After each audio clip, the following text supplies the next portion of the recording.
Good morning बेटा। आज का अपना टॉपिक है गोलीय संधारित्र की धारिता। देखो अपन पढ़ रहे थे किसके बारे में, संधारित्र के बारे में पढ़ रहे थे। ठीक है, संधारित्र के 3 टाइप थे, समांतर प्लेट संधारित्र, गोलीय संधारित्र और बेलनाकार संधारित्र। समांतर प्लेट संधारित्र के बारे में प्लस उसके टाइप्स के बारे में अपन पहले क्लासों में पढ़ चुके हैं। ठीक है, आज का अपना टॉपिक है, सेकेंड पार्ट है उसका गोलीय संधारित्र। संधारित्र का सेकेंड पार्ट पढ़ रहे अपन गोलीय संधारित्र। आपको मैंने कहा था कि बेलनाकार संधारित्र आपके सिलेबस में नहीं है, तो अपन क्या पढ़ने वाले आज, गोलीय संधारित्र पढ़ने वाले हैं। गोलीय संधारित्र में बेटा क्या होता है कि दो गोलाकार प्लेट होगी और उन प्लेटों के ऊपर समान और विपरीत प्रकृति का आवेश होगा। यानी 2 गोलाकार प्लेटें जिनके ऊपर समान परिमाण और विपरीत प्रकृति का आवेश उपस्थित हो, तो इन प्लेटों के युग्म को अपन क्या बोलते हैं, गोलीय संधारित्र बोलते हैं। देखो बेटा कैसे करते हैं, देखो यार अपन क्या करेंगे, इसमें 2 गोलीय प्लेटें दी हुई है। एक तो गोलीय प्लेट ए है, दूसरी प्लेट क्या आपका बी है। अपन क्या करेंगे, किसी मेथड की हेल्प से बी प्लेट को आवेशित करवा देंगे। अब ये क्वेश्चन होता है कि सर ये प्लेट तो पूरी क्लोज है, तो आपने बी प्लेट को आवेशित कैसे करवाया। कोई दिक्कत नहीं बेटा, मैं ये बोल रहा हूँ कि इस गोलीय प्लेट ए के ऊपर यहाँ पे अपन छोटा सा एक पार्ट काट लेते हैं, जो एक पार्ट काट ले इस तरह से अपन मान के चलो एक बार के लिए। ठीक है, और ये किससे बना हुआ है, ये इंसुलेटर से बना हुआ है। पार्ट इंसुलेटर दैट मींस कुचालक प्लेट है, और इसके अंदर से मैं एक वायर निकालूंगा, जो वायर किससे जुड़ा हुआ, बैटरी से जुड़ा हुआ होगा, और इस बैटरी की हेल्प से अपन गोलीय प्लेट बी को अपन क्या करवा देंगे, धनावेशित करवा देंगे। यानी इसको धनावेश दे देंगे, इसको उसके ऊपर प्लस चार्ज लेके आ जाएंगे। ठीक है, और जैसे ये प्लेट क्या हो जाएगी, आवेशित हो जाएगी, अपन इसको बैटरी से, इस बैटरी को यहाँ से हटा देंगे। ठीक है, और ये अपन ने कुचालक यूज क्यों किया बेटा, इसलिए अपन ने यूज किया। कुचालक यूज करने का मेरा कारण ये था कि यदि मैं चालक यूज करता तो ये प्लस क्यू आवेश है वो इस प्लेट को भी मिल जाता। इस प्लेट में आवेश ना जाए इसके लिए मैंने यहाँ पे कौन सा पार्ट यूज कर लिया, एक कुचालक पार्ट यूज कर लिया। और उसके बाद जैसे ये आवेशित हो गया, हम इसको हटा देते हैं। अपनी संक्रिया पूर्ण हो चुकी है, अपन इस पार्ट को हटा देंगे। तो जैसे अपन ऐसा करेंगे तो अपन क्या देखते हैं कि अपने चालक प्लेट गोलीय चालक प्लेट जो आपकी बी है वो पूर्णतः क्या हो चुकी है, आपकी आवेशित हो चुकी है। तो पूरी क्या हो चुकी है बेटा, आपकी आवेशित बन चुकी है। तो इस प्लेट के आवेशित होने की वजह से ये प्लेट क्या हो चुकी है, आवेशित हो चुकी है।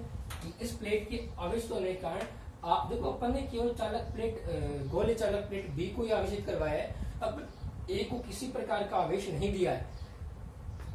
तो इस प्लेट बी के कारण चालक प्लेट ए के अंदर वाली तरफ इसमें किस क्रिया लगी, प्रेरण के द्वारा आवेशन होगा। तो प्रेरण की अगर बताया था आपको मैंने संधारित्र के अंदर, प्रेरण के कारण इस प्लेट के अंदर वाली सतह पर क्या जाएगा, ऋणावेश आ जाएगा, और बाहर वाली सतह पे क्या जाएगा, धनावेश आ जाएगा। क्लियर हो गई बात। अंदर वाली सतह पे क्या आ गया, ऋणावेश, और बाहर वाली सतह पे क्या आ चुका आपका, धनावेश।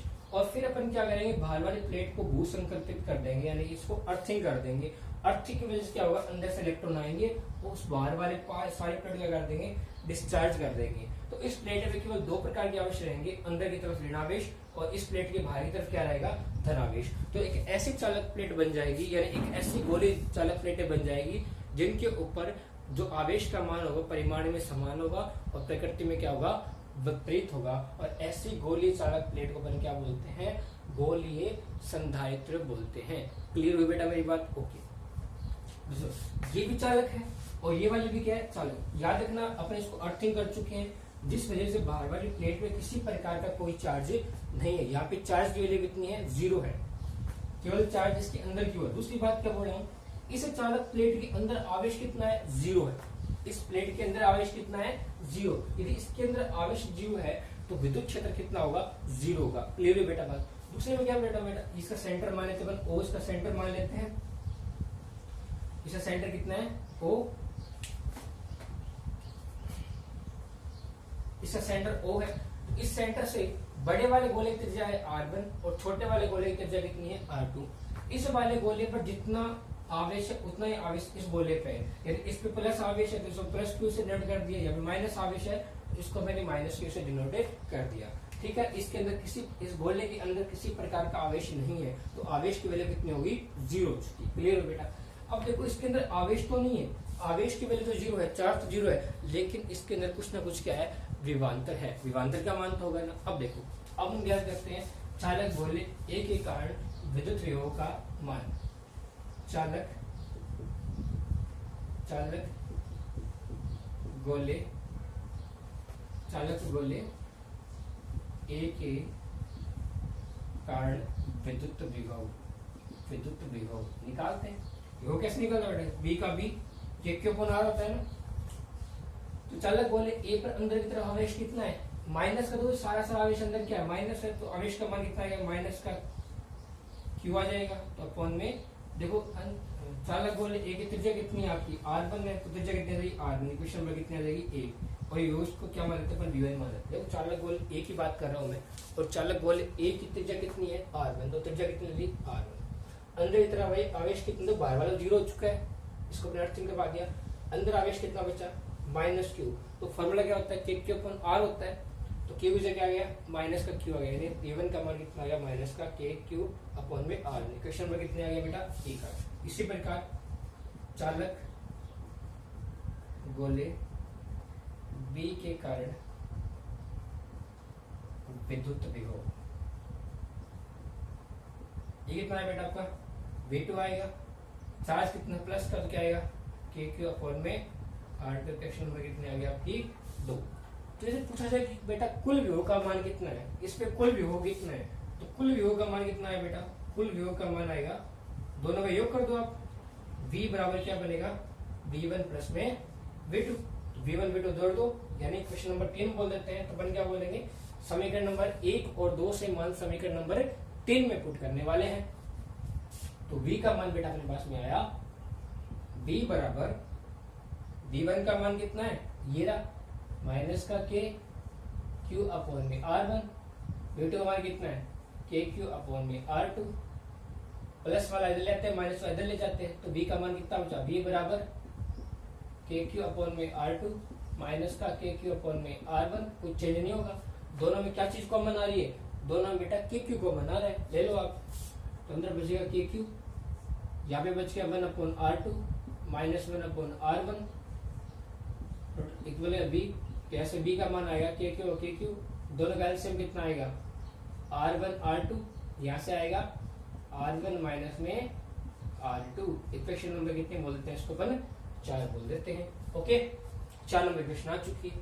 अब देखो बेटा अपन क्या करने वाले हैं? गोलीय संधारित्र की दायता। अपन दायता निकालनी है। अपन जानते हैं चूंकि c इक्वल टू क्या होता है?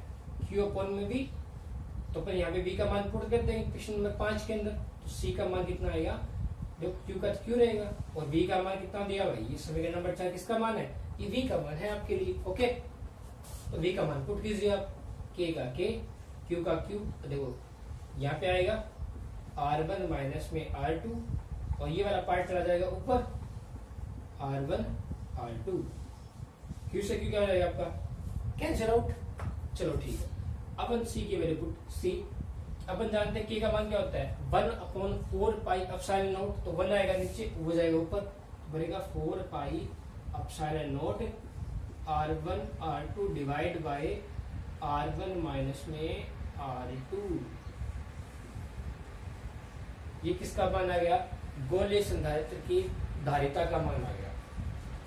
चाहो तो आप लिख सकते हैं यहाँ पे, चूंकि k इक्वल टू क्या होता है? 1 upon 4 pi epsilon not. Epsilon not बेटा क्या चीज है? निर्वात की विद्युतशीलता। तो ये दायता का जो मान है किसके लिए आया है? निर्वात के लिए आया है। यानी दायता आपकी आई हो किसके लिए आई है? निर्वात की दायता आई है गोलीय संधारित्र के लिए। लेकिन यदि इन दोनों प्लेटों के बीच में निर्वात नहीं होकर कोई ना कोई माध्यम हो, और माध्यम कितना भी हो सकता है, तो उस समय विद्युतशीलता किसकी आएगी? माध्यम की आएगी। तो कंडीशन क्या पड़ेगी? अपन ये तो निर्वात की दायता निकाल दे बेटा, अब माध्यम की निकालने वाले हैं। तो माध्यम की स्थिति में क्या होगा? सी माध्यम बराबर, देखो चेंज कुछ नहीं कर रहे, यहाँ पे केवल एप्सिलॉन एम आ जाएगा। तो 4 पाई एप्सिलॉन एम, बाकी चेंज नहीं होगा, r1 r2 divide by r1 minus r2। अपन जानते हैं चूंकि एप्सिलॉन एम इक्वल टू क्या होता है? Epsilon not into epsilon r। ये मान किसका होता है? एप्सिलॉन एम का होता है। ओके बेटा, तो सी माध्यम क्या बनेगा? 4 pi epsilon not into epsilon r। तो r1 r2 divide by r1 minus में r2। देखो बेटा ध्यान से एक बात के लिए आप, इस वाले पार्ट को देखिए आप, इस एप्सिलॉन आर को छोड़ दीजिए एक बार के लिए, ठीक है। ये सारा पार्ट किसका बन गया, निर्वात वाले का बन गया ना, ये धारिता किसकी आ गई, निर्वात वाले की धारिता आ गई। दैट मीन्स यदि ये क्या है, गुणा में इसके एप्सिलॉन आर दिया हुआ है, आपकी गुणा में क्या दिया हुआ है, एप्सिलॉन आर। तो अपन इसको ऐसे तो लिख सकते हैं कि सी माध्यम बराबर सी निर्वात गुणा में क्या गया, एप्सिलॉन आर। दैट मीन्स माध्यम की जो धारिता होती है वो निर्वात की धारिता कितनी गुणी होती है, एप्सिलॉन आर गुणा होती है। यानी कि माध्यम की अवस्था में धारिता मैक्सिमम आएगी, कैपेसिटेंस मैक्सिमम आएगी, और निर्वात की अवस्था में धारिता क्या आएगी, मिनिमम आएगी। क्लियर है बेटा मेरी बात, पूरी प्रश्न में आगे आएगी हम आपको। ये क्या पढ़ लिया अपने, गोलीय संधारित्र की धारिता। तो गोलीय संधारित्र क्या होता है, वापस रिपीट कर रहा हूं कि दो गोलीय प्लेट जिनके ऊपर समान परिमाण और विपरीत प्रकृति का आवेश उपस्थित हो, तो इस गोलीय प्लेटों के युग्म को अपन क्या बोलते हैं, गोलीय संधारित्र बोलते हैं।